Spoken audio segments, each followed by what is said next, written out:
Greetings. My daughter recently just made the honor roll, and as a request, she wanted me to make homemade mac and cheese, and I'm going to show you how. So the first step is, if you'll come with me, right here I have my food processor, and I have six slices of bread, tore up, put in here, and I have 3 tablespoons of cold butter. And then I put them in here. Right now I'm making the topping. And then I'm going to put the lid on, just like this. And I'm gonna pulse it 10 to 15 times.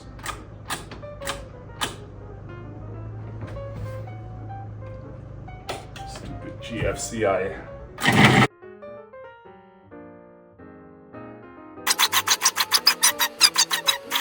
All right, so this is now step 2 of our macaroni and cheese journey. And over here, I've got 4 quarts of water coming to a boil. But this is a great chance to add flavor to the actual macaroni noodles. And so I'm gonna add a tablespoon of table salt, boom, right to it.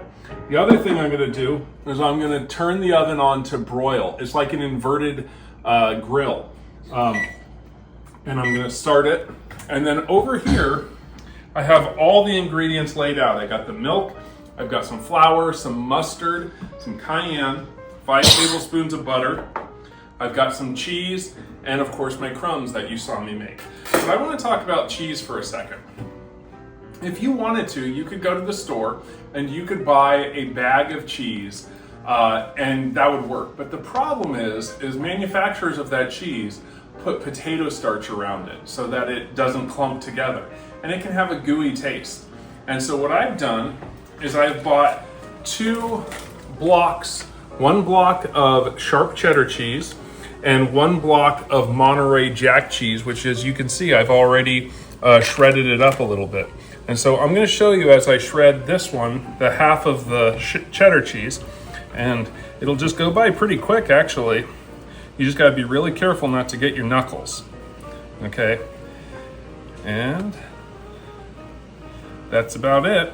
And then so what I'm gonna do is I'm gonna take my bench scraper and actually put it under, boom. And then these bench scrapers are a great tool. All right, I'll come back when we're ready to mix everything together and get it going. Welcome back. So I have the noodles boiled and cooked, and now they're draining, and they're in a colander in the sink. Now over here, I'm gonna make a roux. I'm using the same pot that I cooked the noodles in, and I'm gonna add 5 tablespoons of butter.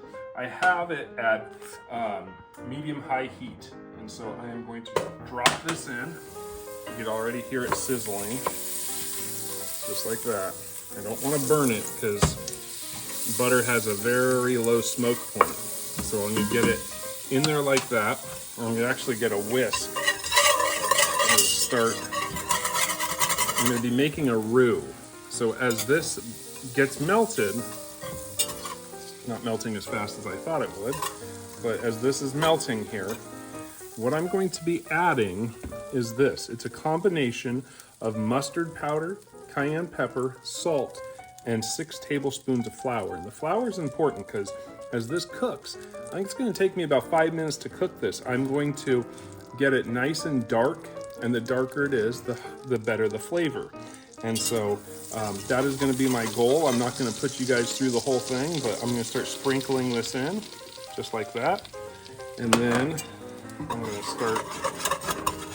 I'm just going to start doing this. You could already see it's getting kind of dark there. So my next step is gonna be, once this gets darker, see right that stuff on the bottom, that's called fond.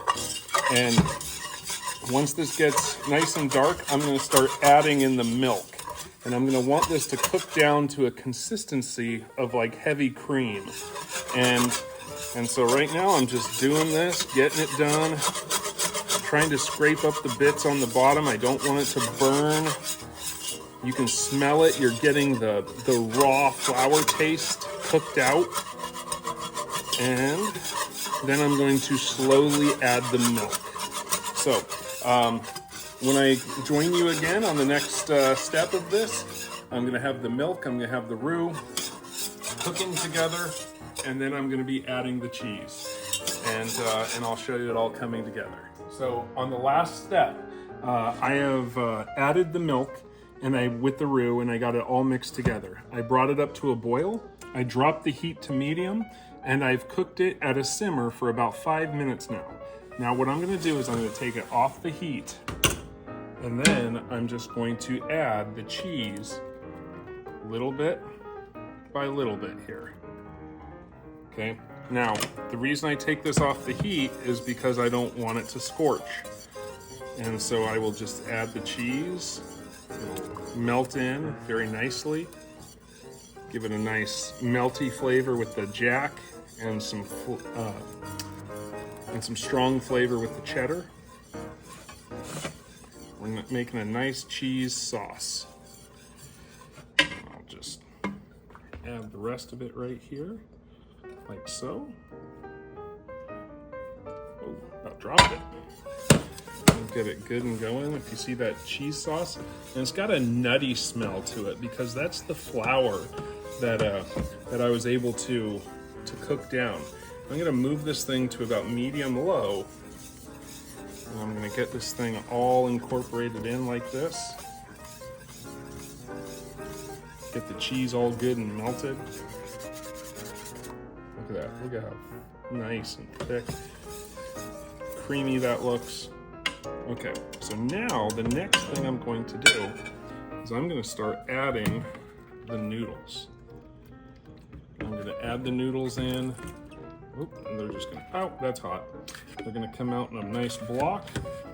So, just so this doesn't get too long, what I'm going to do is I'm going to mix this all together. And I've moved the burner down to about medium low. And I'm going to cook this and stir it and for about 5 more minutes, and then I'll see you again when I add this to the casserole dish and add the breadcrumbs to the top. How does that look?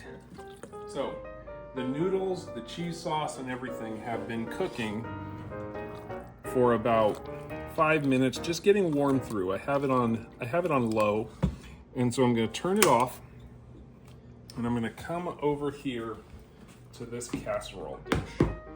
And so what I'm gonna do is I'm just going to put this in just like that. Oh yeah, look at that. It smells good, it's steaming. Ooh, that's hot. That's hot on my fingers. I'm gonna take the pain for macaroni. Now, get that all out of there. Put that in there. I'll just kind of smooth this out a little bit.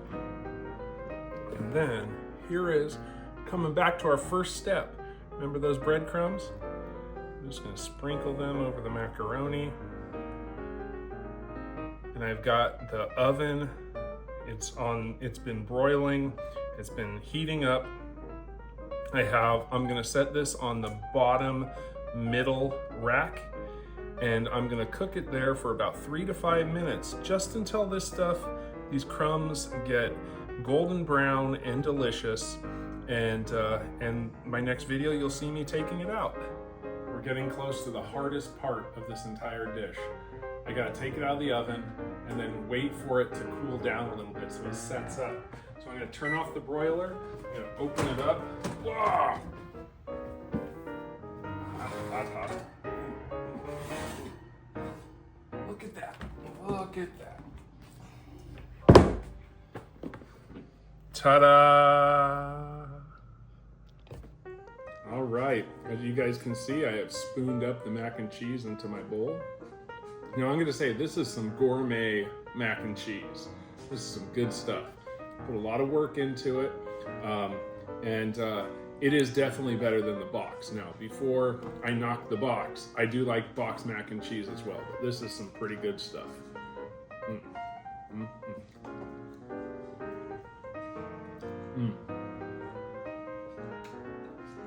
Beautiful. Potato.